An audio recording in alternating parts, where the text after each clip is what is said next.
you can't point to a guy and say, get off the stage, you should have entered bodybuilding.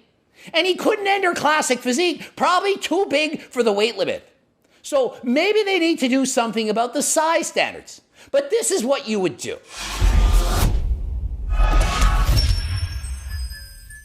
Coach Greg, and is it okay to kick off an athlete from being on stage for being too jacked, too much muscle, looking too good?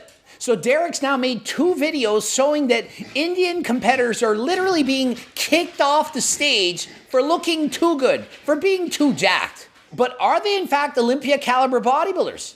Are they making a stand? What do I think? Do they deserve to be kicked out? What would I do at my show if this were to happen? 2015, 2019. So like he obviously could be in bodybuilding, but I mean I think this is Olympia caliber top 5 material at this point for men's physique. So he used to be a bodybuilder. He was pretty good, but certainly not good enough to make the pro ranks. So he switched over to men's physique thinking, well, this is where I'm going to shine because look how jacked the guys in the Olympia are. Well, the first problem is the Olympia guys are too jacked. It's gone way out of hand, and I've talked about this in a number of videos. And Derek has said this guy is a top 5 Mr. Olympia competitor. I've analyzed his physique front to back, and although he's very impressive, has a lot of muscle, and is shredded, he doesn't have the shape of a top Olympia competitor. So in my opinion, he does have a great build for bodybuilding, but not for men's physique. And you're thinking, well, why didn't he just compete in classic physique? If he's a bit too big for men's physique and not quite good enough to turn pro in bodybuilding, why not classic physique? Well, in classic physique, you're only allowed to weigh a certain amount, and that amount in the amateurs is 10 pounds smaller than in the pros. At my height, the limit as an amateur, 175 pounds. I was competing above 175 pounds natural. So even Coach Greg was too big for classic physique when I was at my biggest as a natural athlete. So what chance do you think that these guys have to make that weight limit? They are too big. And if they are too big for classic physique, do you not think that they're too big for men's physique? And enough is enough, but do they in fact have the right to kick someone off stage? Of course not. That is moronic, stupid. This is idiotic. The guy puts in 3 or 4 months of hard work dieting, possibly taking PEDs, maybe. Don't want to say maybe or not. Another country, they might sue Coach Greg. But I do believe he's not natural. I looked at his photos from 2015, was way smaller than he is now. But should they have kicked him off stage? Well, what would you say to this? If another competitor showed up in men's physique with no abs, out of shape, and hadn't dieted harder than last time, and showed up on stage, would you point to that person and say, hey, you're a little bit too fat, we're kicking you off the stage, you don't look like men's physique, you don't even have abs, get off the stage, you're too fat?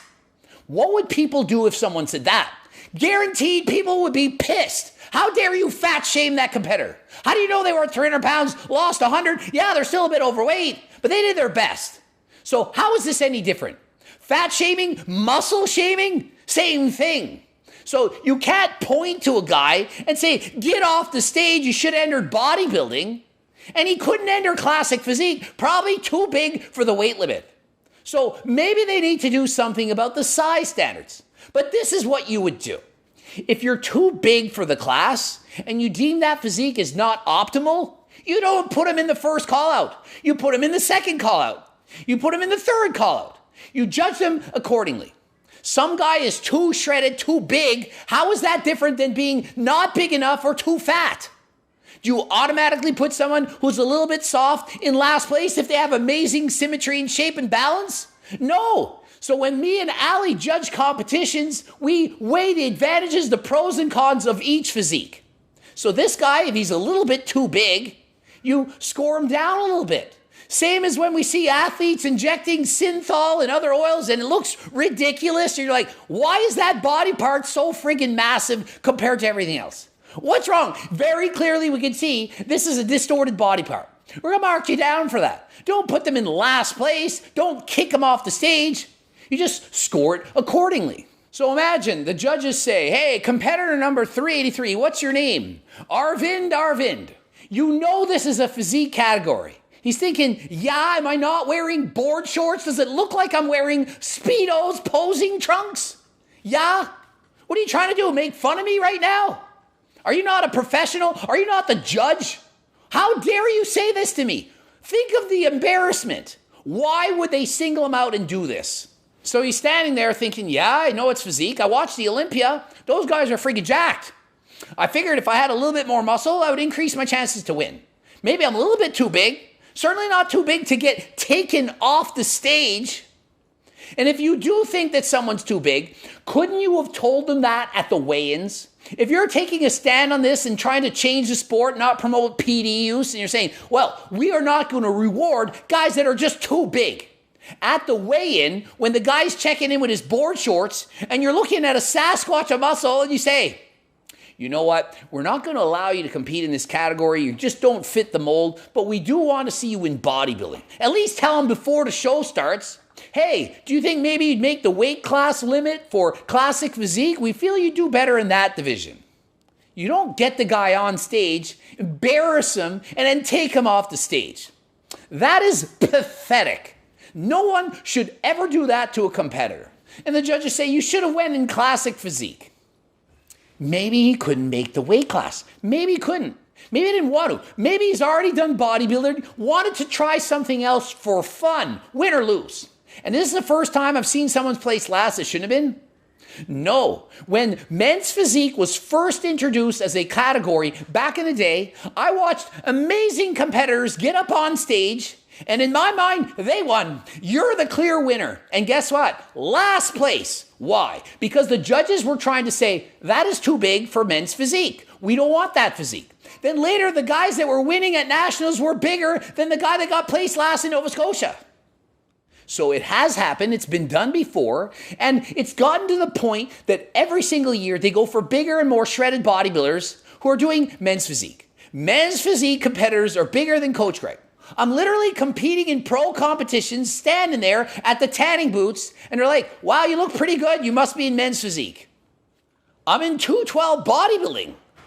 Imagine I'm hearing this. I'm not making this shit up. Wow, you look good, you're gonna compete in men's physique.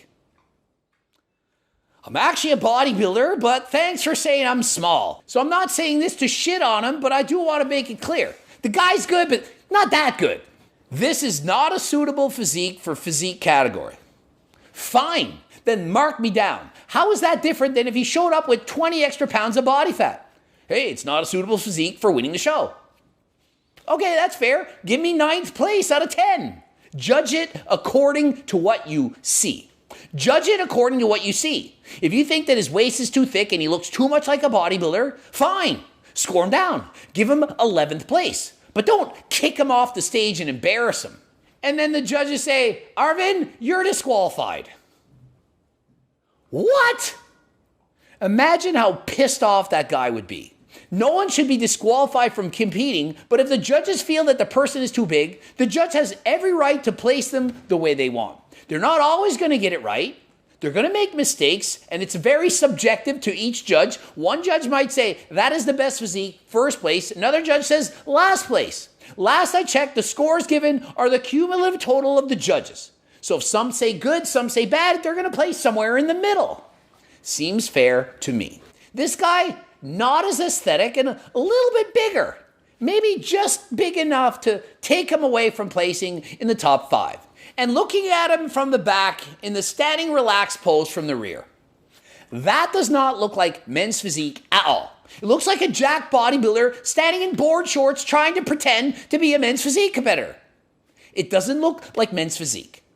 So why not just score him down, place him 10th or wherever, and say, hey, if you want to do better next time, we want you to downsize on the lower back area, create more V-taper, build the shoulders wider, shrink the waist down. I don't know, tell him some quality feedback. Do not disqualify him from competing. So if we keep rewarding the most jacked competitors, how long before Big Ramy shows up in board shorts and wins the men's physique Olympia? Imagine next year, Chris Bumstead, I'm doing men's physique. He'd probably win that too, right? Of course not, he's too big. There has to be a point where too big is too big. Chris Bumstead, although would look amazing in board shorts, I don't think that that's the image that we should be trying to promote as the ideal men's physique image. And what do I personally think the solution is? I think they need another category. For regular guys that they could actually look like, how many people think that they could look like this guy? Even with PD steroids. 99% of people, even with steroids, never get this big. So why do they have a category where the smallest category is still rewarding guys who are massive, bigger than Coach Greg? Makes no sense. They need to add the beach body category, some category that people have a chance of looking like that the mainstream regular Joe would want to aspire to look like. Sure, when I say close your eyes, imagine your dream physique, it might be Chris Bumstead, but a lot of people, it's going to be a lot smaller than that. So they need a category that they can aspire to and not feel they need to take a shit ton of drugs to get the necessary size to compete at the top level. Ending it here. GregDoucette.com for coaching, Greg Doucette IP Pro. Please watch the bloops. Got new harder than the last time supplements, EAAs, vegan protein powder, of course, turkesterone, buy the cookbooks, the training books, so much stuff going on. Go to the website, click the link in the description, and until next time, I am out.